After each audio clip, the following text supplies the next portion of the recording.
Magandang araw po, welcome po sa aking channel, Love9 TV. Patalasasan po, meron po ba kayong mga properties na napapabayaan or non-performing assets? Plan nyo ibenta, pero wala kayong oras sa pagbenta nito. Kung ito'y pagkakatiwala nyo po sa amin, tawag lang po kayo sa aking numero, usap po tayo, gawin ko po ng video for free. Yes, libre po, wala po kayong babayaran. Tutulungan pa namin kayong mabenta ang inyong property. Kami na po bala sa marketing, sa boosting or paid ads, even sa tripping, hindi na po kayo mapapagod sa pag-entertain ng mga buyers. Kami na po bala sa lahat. Tawag lang po kayo. Nandito po tayo ngayon sa Malagasang, Imus, Cavite, kung saan meron po tayong bagong video presentation. Isa pong brand new 16 units apartment. Ito po'y income generating na property. At sabi nga po nila, pag apartment po ang business nyo, ito'y walang lugi or lifetime business po ito. At ang kagandahan pa po dito, ito'y nasa flood-free area. Check po muna natin itong unit. So, meron po siyang maliit na gate. Ito po yung living room or salas. High ceiling. At meron pong kwarto sa taas. Naka-tile flooring na rin po siya. Maayos po ang pintura ng ceiling at wall. Meron din po malaking steel window. At mula naman po dito, ito yung dining area. Kung saan malaki naman ang spasyo. Maayos din ang pintura ng ceiling at wall. At naka-tile flooring na din po. Ito naman po yung toilet and bath. Maayos din ang toilet fixtures. Mga bago pa po yan. Naka-tile bathroom wall. At meron pong overhead shower. At ito naman po yung formal kitchen. Naka-tile kitchen countertop. Meron pong wall-mounted wooden rack. Naka-tile kitchen wall na rin po. Kaya madali pong linisin. Meron din po itong kitchen cabinets or storage ng kitchen utensils. So mula naman po dito, meron pong isang kwarto dito sa baba. Yan po. So sakto lang, hindi naman siya ganun kaliit at hindi naman ganun kalaki. Meron din po siyang sariling steel window, maayos ang pintura ng ceiling at wall at naka-tile flooring. At dito naman po sa likod, meron pong service area or laundry area. At malaki pa po ang spasyo. So meron din pong natural ventilation po dito. Kaya itong kwarto dito sa dulo ay maaliwalas naman po. Hindi po mainit. So ito na po yung dining, living area at meron pong spiral stairs dito kung saan ito'y metal handrail at staircase. So ito po yung second floor kung saan meron po ditong dalawang kwarto. So ito po yung isang kwarto. Maayos naman ang pintura ng ceiling at wall. Meron pong steel window. At ito naman po yung pangalawa. Mas malaki po ito dun sa kabila. Maayos din ang pintura ng ceiling at wall. At meron din pong sariling steel window. So ito po yung open below. Napaganda po ng disenyo. Gawa ng yung flow ng hangin. So hindi po siya mainit. Maaliwalas po siya. At mula po dito sa stairs, ito po yung living area. At yun po yung dining. Lalabas po tayo para check natin ibang parte nitong apartment. Ito naman po yung stairs papunta sa second floor. Naka-concrete staircase at concrete handrail at railing.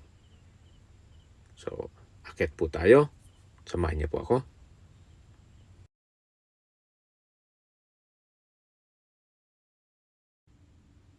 So, ito po yung hallway.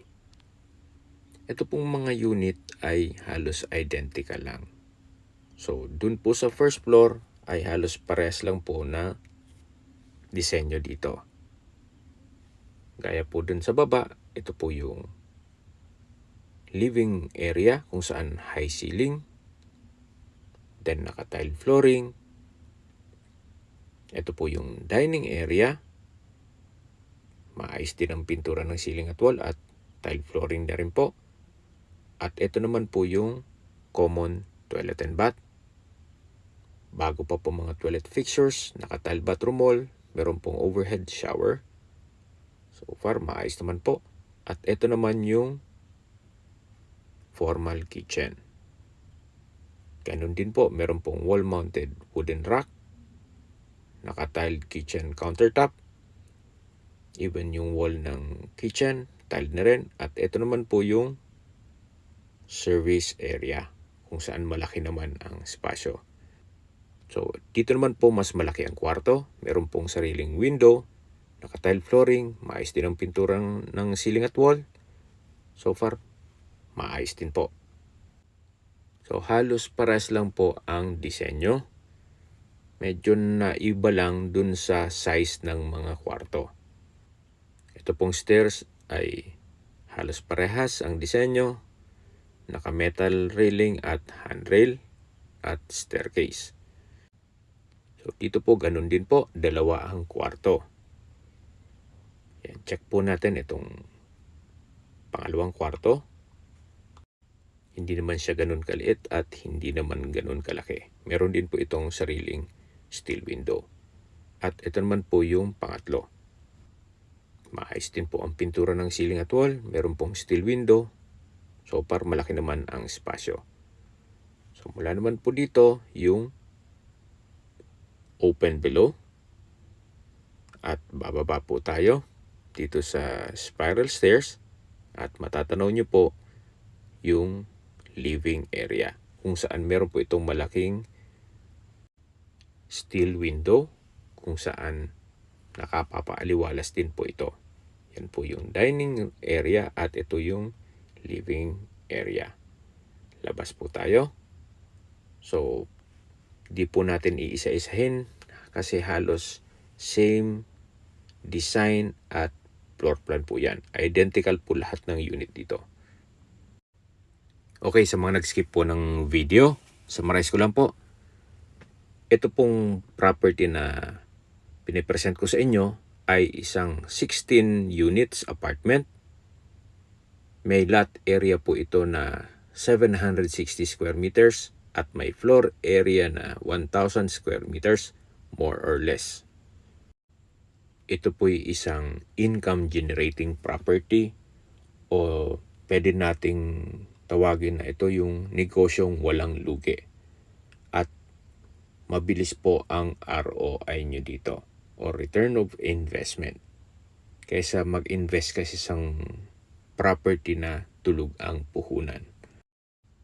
Again, this is a lifetime business. Kaya kahit ipamana nyo po ito sa next generation, mapapakinabangan pa po nila ito. Kahit dumating po yung punto na magsawa na kayo sa pagpapaupa, pag binenta nyo ito, makakabalik na yung puhunan nyo at kumita po kayo sa monthly rental ng kada unit. So, ito po yung roof deck.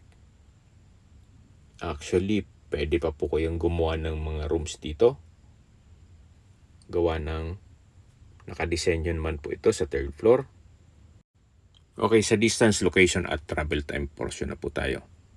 Ito pong property ay napakalapit lang po sa main road, sa public school, sa drugstore, talipapa, at iba pang business establishments. Accessible din po ito ng public transportation. Mula po sa Open Canal or Daang Hari Extension, ang distance is 650 meters at ang travel time is 9 minutes, kung saan connecting po ang Daang Hari Extension sa MCX, SLEX, Skyway, all the way to NLEX at ibang parte ng Metro Manila. Ganun po kaganda itong lokasyon, itong property. At mula naman po sa South Imos Specialist Hospital, ang distance is 1.2 kilometers at ang travel time is 8 minutes. At mula naman po sa Elizabeth Seton School, ang distance is 1.4 kilometers at ang travel time is 9 minutes. Mula naman po sa Shopwise at Pure Gold Aguinaldo Highway, ang distance is 2.7 kilometers at ang travel time is 10 minutes. Mula naman po sa District Mall Imus, ang distance is 2.3 kilometers at ang travel time is 9 minutes. At kung manggagaling naman po sa airport, ang distance is 27 kilometers at ang travel time is 53 minutes. Okay, sa presyo na po tayo. Binebenta po ito ni owner sa halagang 35 million pesos. So, big question mark sa inyo. Ba't ako mag-i-invest ng 35 million pesos sa isang apartment? Assuming na ang renta po, pinakamababang renta na ay 10,000 pesos per unit. Dito po sa 16 units, ang magiging income nyo monthly is 160,000 pesos. Gaya pong nasabi ko sa inyo, walang lugi po sa apartment business. At ito'y lifetime business. So anyway, yan po'y opinion ko lang naman. Depende pa rin yan sa inyo kung anong assessment nyo at kung sa tingin nyo, pasok naman to sa inyong budget. At kung sakali man po na gumanda ang takbo ng negosyo, dun po sa rooftop, pwede po kayong maglagay ng mga kwarto doon na pwede nyo pang paupahan. Or kung gusto nyo naman, dun sa rooftop, dun na ang residence niyo para at least na monitor nyo rin ito mismong apartment. Napakalawak pa po nun. Pwede po kayong maglagay ng mga ilang kwarto para sa inyo kung malaking pamilya kayo. Magandang investment po ito para sa inyong retirement. Kung may mga katanungan po kayo, tawag lang po kayo sa aking numero. Sa mga kababayan naman natin na sa ibang bansa, meron po akong WhatsApp, Viber at Telegram. Same number lang po, 0917-316-3399. Sa mga nagtatanong naman po ng aming Facebook, meron po aming Facebook page na Nov9TV at Facebook Real Video. Meron din pong TikTok at Instagram. May ibang YouTube channel po kami, the Nov9TV channel, Nov9TV Listings, Nov9TV On The Spot, Nov9TV Updates, at Nov9TV House Rental. Sana po naibigyan nyo ang video presentation. Paki-like and subscribe na lang po sa aking channel para ma-update din po kayo sa aking future listings. Kung sakali po hanap nyo yung mas malaking sukat ng lupa, meron din po kami ibang listings na pwede nyong pagpilian. Huwag po kayong mag-atubiling tumawag sa amin. Then, let us know your budget para malaman namin kung anong property pwede naming ilog sa inyo. Sa lahat pong viewers, subscriber at nagtiwala po sa amin, salamat po sa suporta. Ingat po kayo lagi at yung pamilya. Maraming salamat po.